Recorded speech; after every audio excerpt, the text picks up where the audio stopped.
start the recording. All right. Hello. For those of you that don't know me, I'm Bob Meyardie. I am a construction commercial lawyer in Raleigh and a mediator. Probably 25% of my time now is doing mediation and arbitration. And I am, I'm not sure my title with NCADA. I'm chair of the ADR committee. Is that right, Lynette? That's right, yeah. Thanks. Vice chair. Okay. And David Lewis is also with me and co-hosting this. David, you want to give a intro? Yeah, I'm in Durham. About a third of my practice these days is mediation and arbitration. Okay. All right. So let me just set this up. It's not our intent to give a tutorial on Zoom, although hopefully if you don't know much about Zoom, you'll learn something from it. And I'm happy to answer questions. I've done more with Zoom than I'd like to admit. So I'm not an expert, but I might be able to answer questions about that. Our hope is to kind of go through and show you what a mediation on a virtual platform like Zoom. And frankly, there are others out there, WebEx and so forth. I don't know of any others that have the functionality that is important to me. And that is essentially a breakout room where you can put plaintiffs, you can put parties in different rooms and lawyers in different rooms. And that's the best functionality of Zoom for me. I am certain you've all heard about security issues with Zoom. I think it's overplayed. And I think Zoom has done a good job of addressing those. So I don't personally have any security issues with Zoom at the moment, but I'm happy to hear from others if you do. So I just wanted to kind of go through, and Dave and I just wanted to go through a few things. I have published, or I've put together some guidelines for online mediation, and I think that was shared with the invitation at some point. If not, we can get you a copy of those. I'd love to hear from anybody who's doing this, either as an advocate or a neutral who thinks there's something that is missing from my guidelines. The whole idea is to put the technology in the background and simulate mediation as much as we can. And that's what I tried to do with these guidelines. So with that, let me just say a couple of things, and then I'll let David talk for a little bit, and then we'll just send you all off to private, to breakout rooms as Zoom calls them, so you can see what that's like, and we can talk a little bit about that functionality. But the first thing, I don't wear bow ties for the last 3 weeks. I haven't worn a tie of any kind. I'm dressed today for two reasons. One, to convince myself I still know how to tie a tie, but also mainly to make a point, and that is the setting that you're using in mediation, online mediation, is important. You know, when you go to mediation as an advocate, particularly, the idea is you're trying to convince the other side you're there, you're serious, you're trying to do something. And if you show up in a t-shirt or your jammies online, it gives a message. So I put this on just sort of to make that point. The second thing I will say is the background you see behind me is a virtual background. A lot of people use virtual, but I see a couple on the screen. If you don't need a virtual background, and it really doesn't matter that much, I suppose. I don't want you to see what's behind me because this is not exactly a place where it looks professional without that background. But it is important that you figure out a place where you don't have backlight. I think trying to negotiate with somebody in silhouette is as spooky as the movies about Deep Throat and Watergate. So you want to make sure you have light in front of you. So the setting is important to give the message that you are being serious. The second thing I want to talk about after setting is security, and I talked a little bit about that. Zoom has changed a couple of things as default settings. You can still take it off, but everyone who's participating in this went through a waiting room, at least I hope so. That's the way I set it up, because I wanted you to see what the waiting room looked like. That's part of the security protocol, so that the mediator controls who's here and who's not here. You can also, a second part of the security protocol is as a mediator, you can lock the room after you get the people in it that you want. I hesitate to do that because it affects the ability to go from one room to the other, the parties to go from one room to the other without the mediator. once you come, let me rephrase that.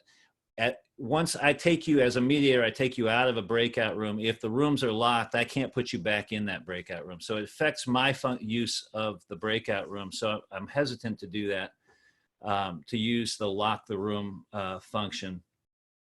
The second thing, if you don't know this, Zoom assigns, or at least you should be using, when you sign up for a Zoom account, you get a personal meeting ID.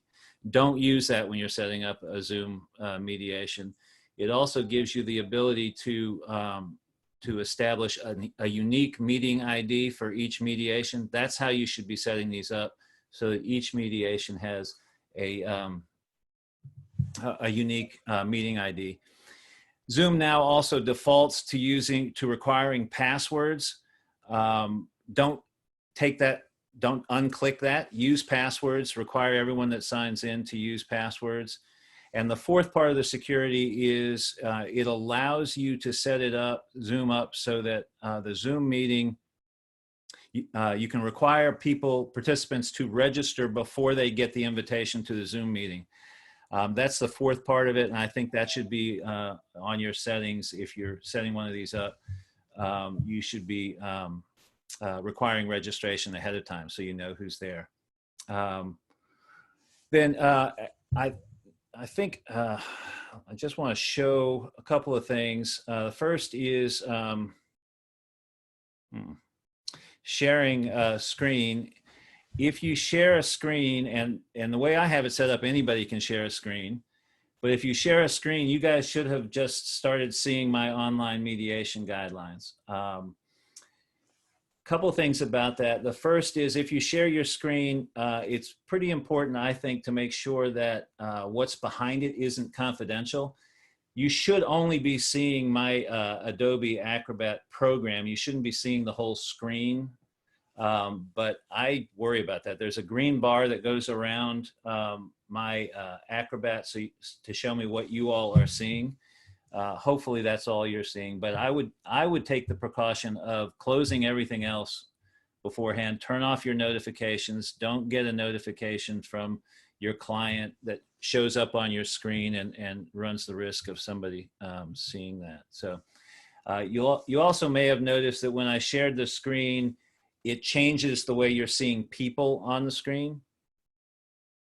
If you don't know about Zoom's settings, there are two ways to look at people. One is the speaker view. That is, if I'm the big screen and you're seeing little people, little pictures of everybody else, you're on speaker view. My recommendation is that you be on gallery view.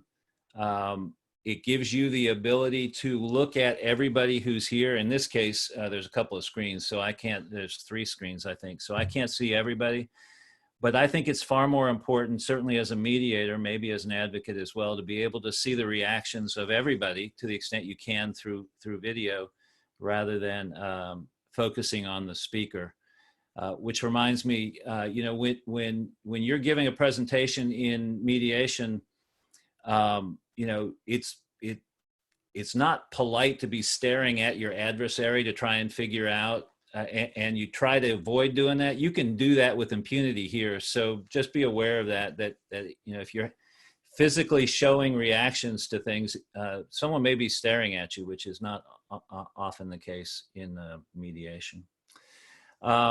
David, you want to add anything general before we kind of go to breakout rooms and show some of the functionality of this stuff?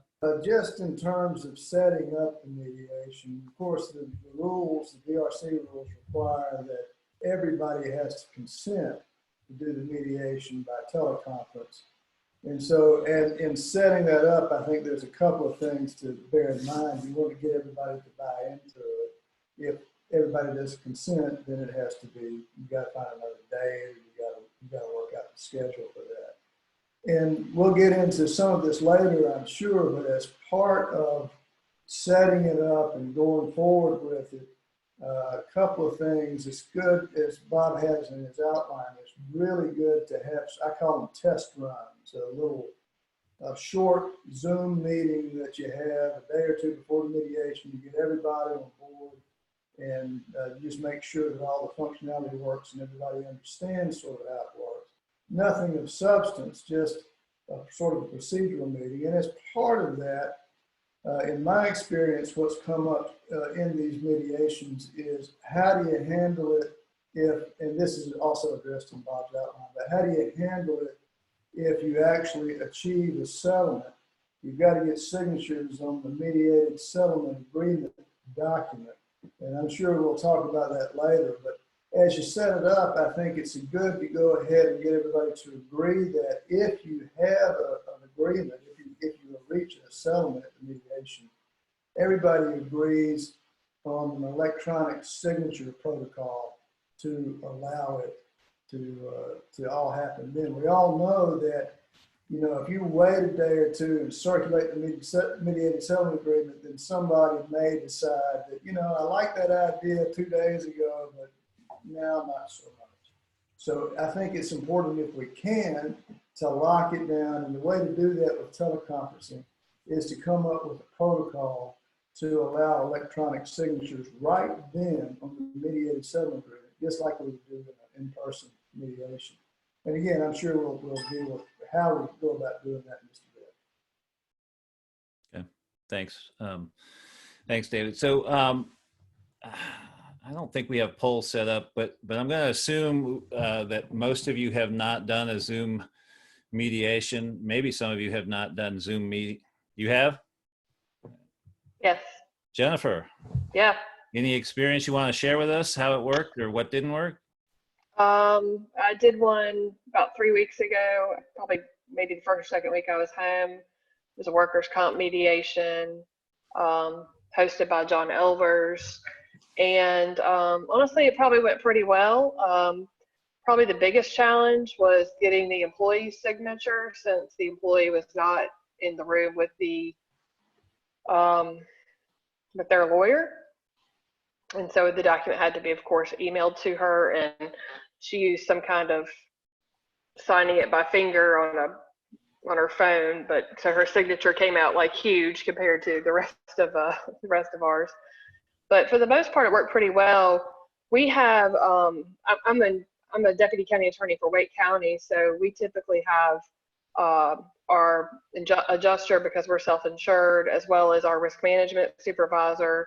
And then we typically also have someone from the department participate as well. So that was a little tricky, getting 3 or 4 of us in one room with the mediator, because his prior mediations, he'd simply, after the general opening session, had just done a phone call to one party or the other to do the breakouts. So we did have him set up a separate Google Meet for us to stay in a room while he made phone calls to the other side. So that was a little tricky too, but otherwise I think it went pretty well.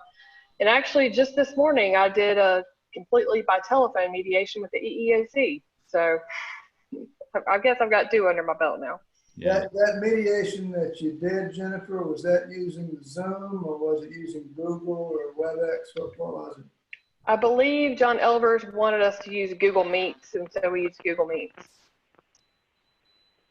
Bob, I have a question. This is Mark. Bob, I did 2 last week, and I'm going to be interested to see how you handle the settlement agreement. The one that I had that settled, I had the AOC form that I had downloaded and settlement agreement form, and I filled it out on the screen share. And then I emailed it to the attorneys and their clients, and had them return an email to me saying that they had approved it. That's not quite the same as a signature, but that's the way I dealt with that. And I'll be interested to hear what other people are doing. Okay. David, you had something that. I can address that a little bit, Richard. I've done it a couple of different ways.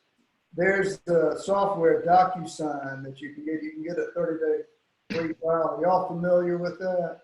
DocuSign? From real estate closings. Yeah. Does everybody have to have a subscription or? No. No. It works sort of like Zoom in a way. So you got to have an email address. But the way it works is you call up the DocuSign program.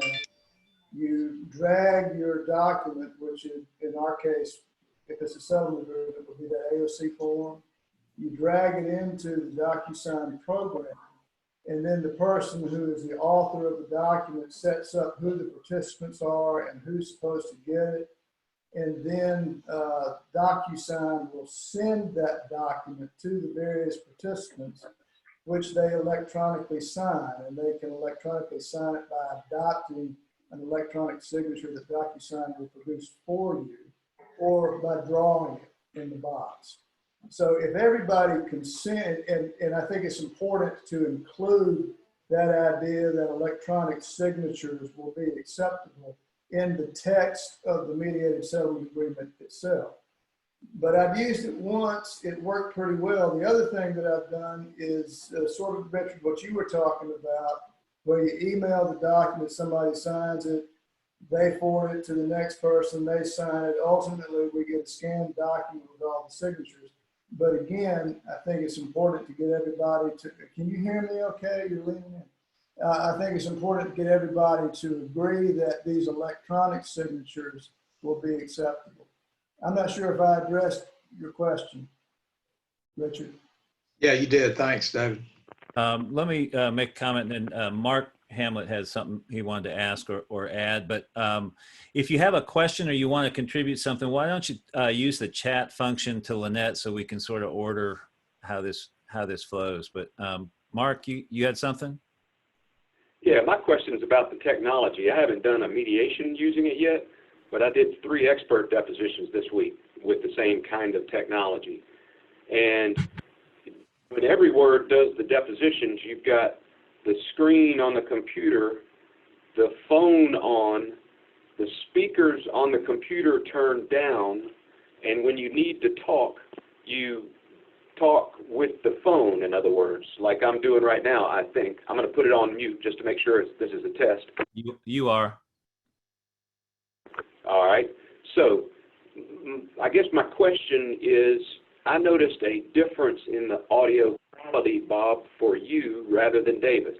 David sounds kind of echoey, and I just wonder if that's a function of the phone that we're using, or is there an audio quality difference that I ought to understand?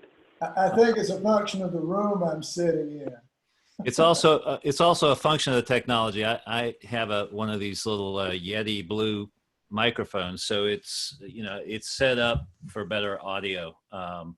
But that brings up a good point, Mark. What I have found using Zoom is if you're getting bad audio, it may have something to do with your internet connection. And Zoom gives you the ability to call in with the audio and link that call in to your video, so you're not on in 2 separate places.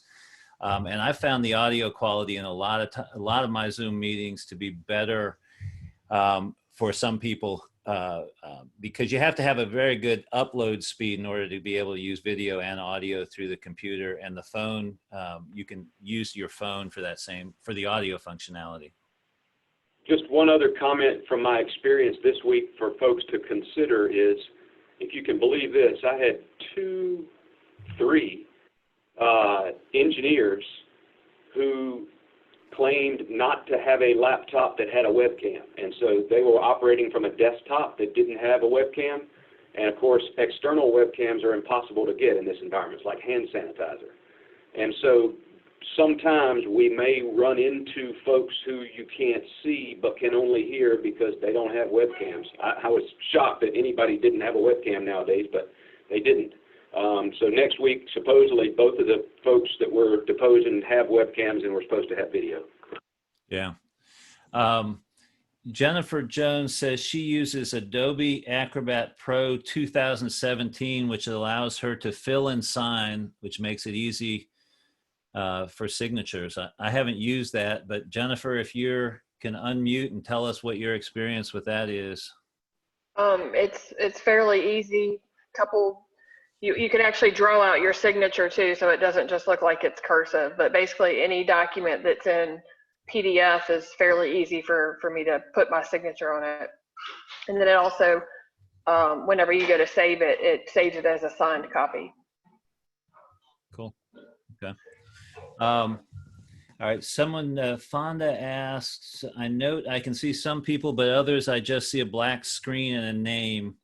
So here's a black screen and a name means that your video is turned off or you don't have video. If I were to close my camera, that's what you would see as my background. But if I turned off my video, and I don't even know as a host if I can, I think I can, then you would see whatever my login background is. Okay, so if you're seeing a name and a black screen, it means the person's video is on, but the video is not working, I think, is the answer to your question. Let me see if I can find you, Fonda, in this list so I can see what you look like. I see, yeah. Well, no, you disappeared. Okay. I honestly don't know what, my guidelines are to do this right. I think everybody needs to be on video. It's, we've probably all done Fourth Circuit mediations where the Fourth Circuit mediator does it by phone. That can be effective, but I don't think it's as effective as this. But how do you get on video? Let me see if I can find the answer to that. Let me see what I'm showing for you, Fonda. Bottom left, third icon over, it says stop video. I bet if she or he clicks on that thing right there, it might come live. Yeah. I don't have the ability to turn your video on. So just briefly, functionality. If you're on a computer, and I've got, my daughter actually did instructions for my mother who's 95 years old on how to use this stuff. So it's kind of dumbed down, but I've got instructions for how to use Zoom on both a computer and an iPhone, which I'm happy to share with anybody. I'll send it to you, Lynette, and you can add that. But if you haven't used Zoom before, the bottom row on a computer should be your microphone on the left, your video next to that, and then share screen and other things. Mine looks a little different than yours because I'm a host, but that's the functionality. So let me see if there's other settings issue for the focus. David, what, I don't understand. Is that a question, David Hood? No, I don't have a question. I was just sort of experimenting a little bit to see if there was a way, since I'm a co-host, to get Fonda's video up. But I'm sort of striking out with that too. Yeah, I don't think that there is a way for a host to turn somebody else's video on. Yeah, I think you're right. He needs to go into his settings on the account he's set up in Zoom and fix them. He's got to play with some of his internal settings. So anybody who would like to play with this before you get on professionally with someone, I'm happy to be your guinea pig. And But certainly, not right now. Yeah. yeah, certainly for those of you that are going to be mediators online, you ought to find some guinea pigs. And if you're a member of the, what is it, ncmediators.org, the National Association, they've run some guinea pig trials for people to get on with other mediators and see how the functionality works.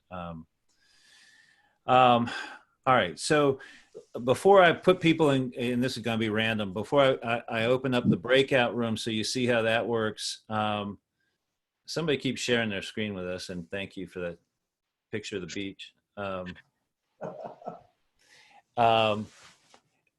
couple of things that happen in the breakout room. For the people in the breakout room, they can see and hear each other. They can't hear and see people in the other rooms. The other thing that does not work across breakout rooms is the chat. So for instance, if I'm in one room as the mediator and the other room wants to get my attention, don't chat me. You won't be able to, I don't think. You can do everyone, but that only goes to the people in your breakout room. There should be a button that says ask for help. And if you hit the ask for help when you're in a breakout room, the host, the mediator, will get a notification that so-and-so has asked for help. Chances are you aren't going to get an immediate response because as a mediator, you want to finish the conversation you're in before you respond. And there is no functionality from the host perspective to respond while you're still in the other breakout room. I have to come to you before I can tell you that I've gotten your message. So just be patient. All right. Anything else y'all want to talk about before I throw you all in separate rooms? Bob, one other thing about the breakout rooms.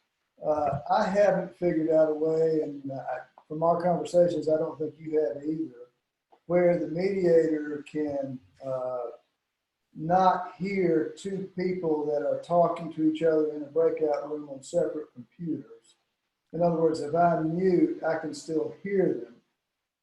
And that raises the question, how do you handle it when they want the mediator to leave the room, but they're on two separate computers, and how does the mediator know to come back? I mean, I think what has to happen is the mediator exits the breakout room, and then there has to be some way to notify the mediator that, yeah, we're ready for you to come back. I haven't come up with a good way for that except giving people my cell phone number and say, text me. Come back. I haven't tried that functionality that you were just describing, but that's another issue that really needs to be worked out in sort of that pre-mediation test run thing. I do think that it's valuable to have a secondary way of communicating, whether that's texting, so everybody has their cell phone numbers or not. But in response to your specific comment, David, I think the only answer is yes. As a mediator, when I get thrown out of the room, I leave the room, whether it's a physical mediation or it's an online mediation.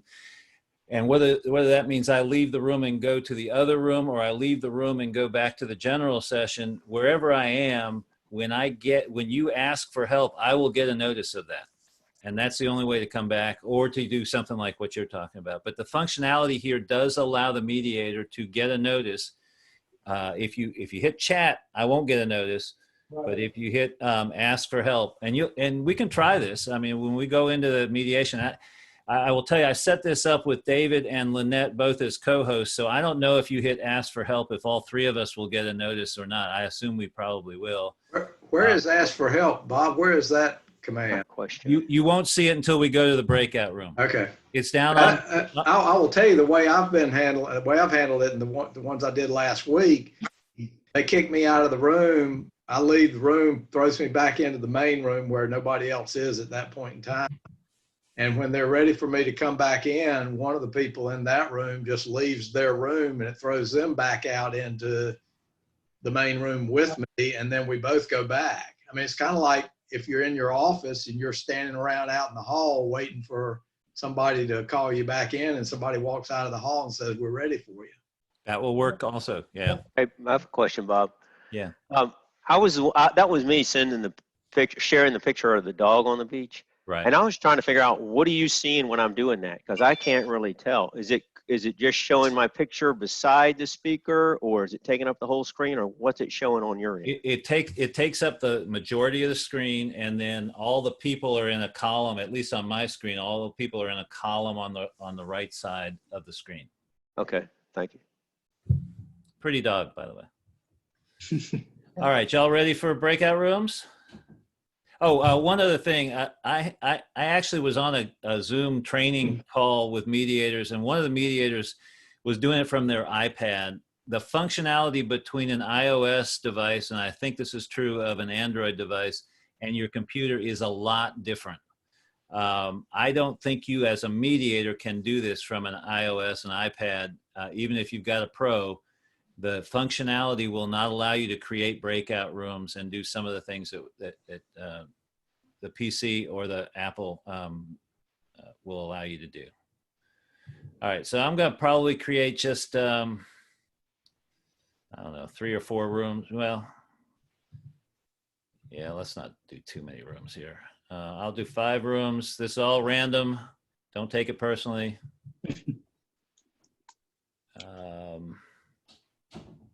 All right.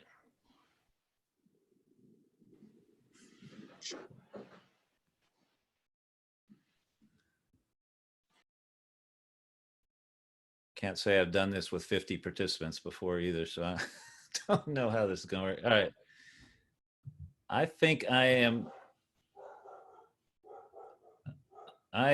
in here with a bunch of you all, none of which are on camera, doesn't look like. No, I'm still in the general room. Okay.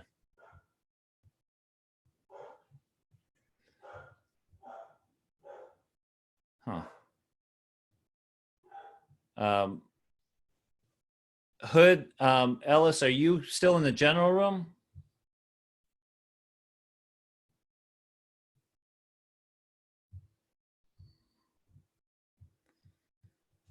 All right. I don't know where everybody went.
I can't hear anything.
My computer says the host has muted all participants. I think that's a function, must have happened automatically because I didn't do anything to make that happen. Hopefully everybody. That also moved me into the breakout room. The functionality automatically muted my phone. I guess we ought to all be sure when we move people from the room to tell them to look at their mute buttons. Yeah, and I think that's a function of how I set this up. I set this up for when you came into the meeting initially, you were all muted. So if you set it up a different way, maybe it doesn't do that. But hopefully everybody has rejoined us.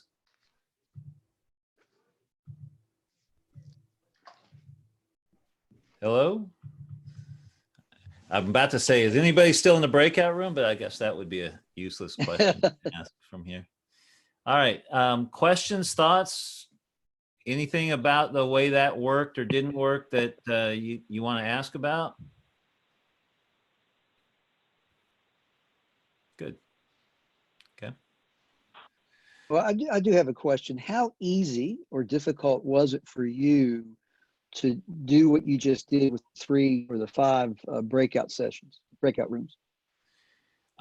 It is, hopefully this recording will be a recording of my screen so you can see exactly from the recording how it worked. I'm not really sure what we're recording when I'm jumping around like that.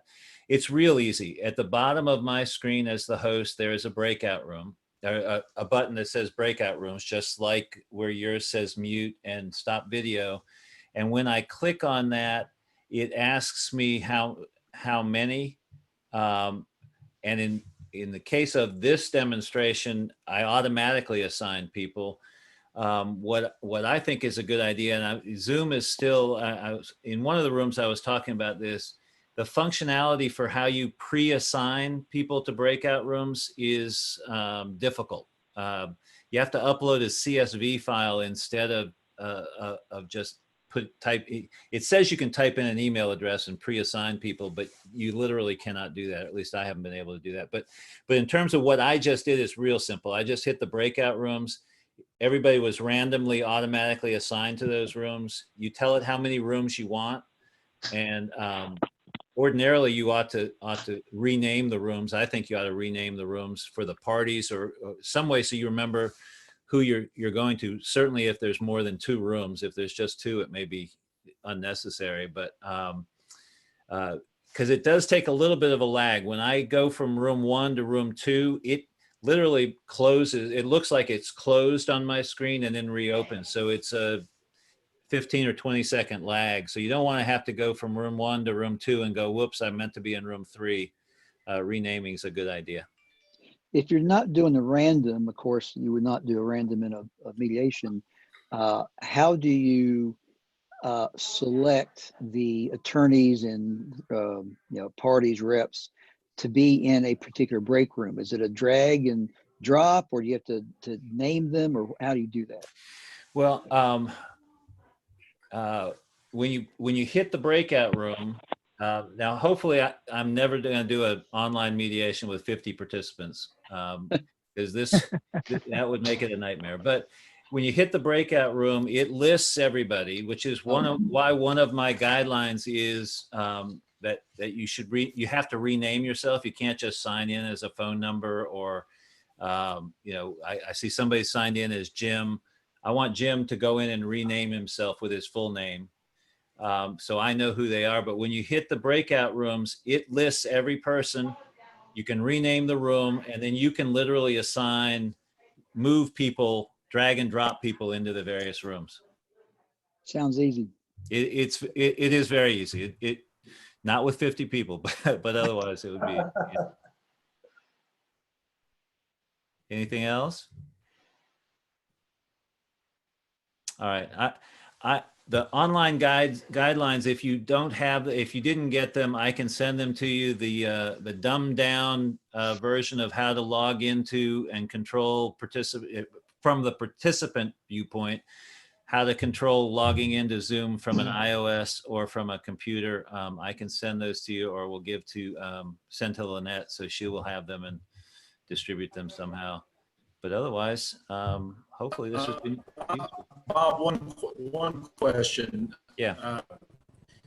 There are a number of us on here who are certified mediators. You mentioned earlier that you'd taken a training for this. Is there one that you recommend? Was the one that you took a good one?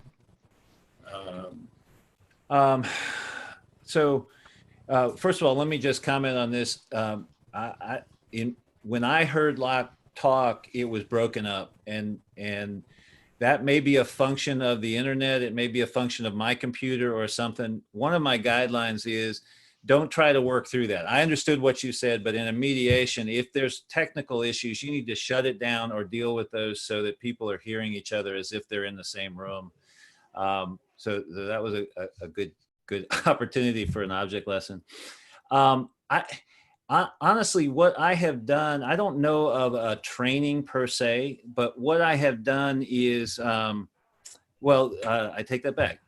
The National Association of Distinguished Neutrals, I don't know if it was taped, but if you all are part of that group, and I think most mediators are, they did a couple of online webinars like that, using a Zoom meeting like this, where it wasn't great training because we didn't switch hosts. So the host was showing what was going on. I guess the answer to your question is the best training you can do is to find 2 or 3 other people here who are willing to play with you, and practice a few times, or your wife and your daughter or whomever, right? Just get on with 2 or 3 people and pretend it's a mediation. Get your law partner to do it with you. Because I really think the value of this is going to be putting the technology in the background, so you're doing it sort of from memory and don't have to think about it too much, will make this a lot more productive. Because if the technology is front and center, then it's going to take away from what we're trying to do as mediators. Jackie Claire has also put together a presentation through the Dispute Resolution Commission. I'm not sure whether or not that was recorded. It probably was, or it's probably accessible. But you probably can go to the DRC website and find that. Jackie, the outline of the program went into a lot of the technological details, including things like DocuSign and things like that. Yeah, and I'm not sure I'm allowed to say this on this this presentation, but the NCAJ did a Zoom meeting with the executive director of the DRC, and she was talking about this afternoon around noon. I think that's recorded and on their website and available to those of us that are not members of NCAJ. So they have done a pretty good job of getting the DRC executive director and others to talk about how the rules work with this. So I'd recommend going there. I think they said that they were going to post that on their website. But in terms of training, I don't think there's any substitute to getting your family, friends, law partners to practice with you.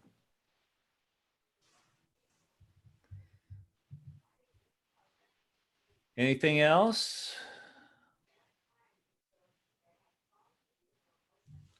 I'll check with the advocates and see if we can get a link. And if we can't, we can reach out to the DRC and see if they would repeat it for us. Yeah. If it's, yeah. And then I think actually Jackie Claire did something for the advocates as well. Well, maybe that might be the same thing, but I thought it was the DRC. It might be the same thing. Yeah. I'll double check. Yeah. But what they did today, and I don't know how they've labeled it, if you can access it, was they went through the mediation rules and then the sequence of the shelter in place rules and Chief Justice Beasley's rules and how it all impacted us, and talked about things that are, you know, of interest to us. If somebody asks you to do a pre-litigation mediation, can you do it in person? You know, assuming your wife lets you out of the house during this time frame, I suppose you can. It's just the things that are in litigation. It's the rules like that that she covered that I thought was useful for those of you doing mediation.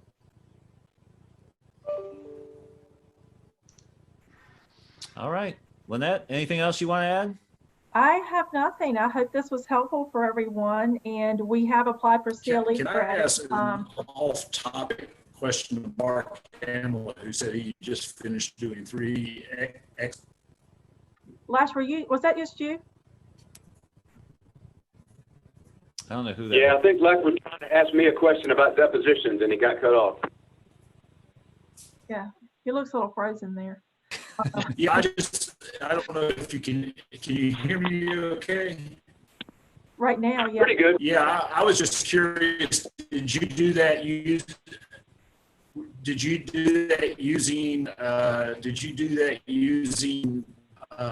Zoom, or did you use a videographer?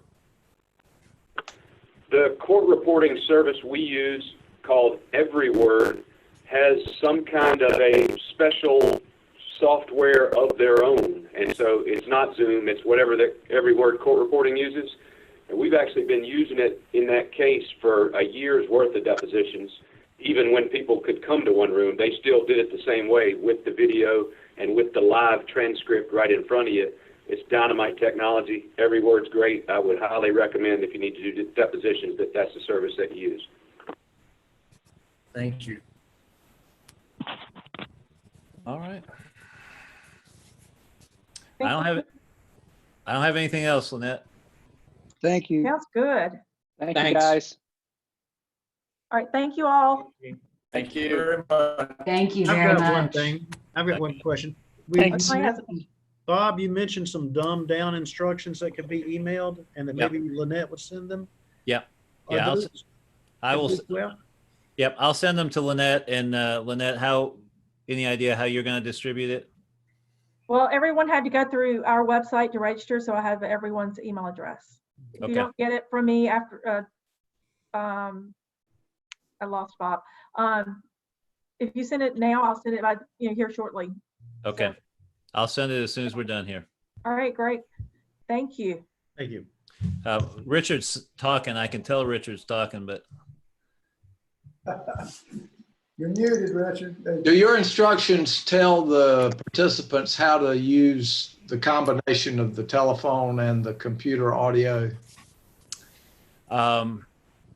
let me think about that for a second. I mean, I don't even know how do you do that? Okay, so here's how you do it. If you're on, I think when you first sign in, I will first let me say that the iPhone instructions tell you how to do that.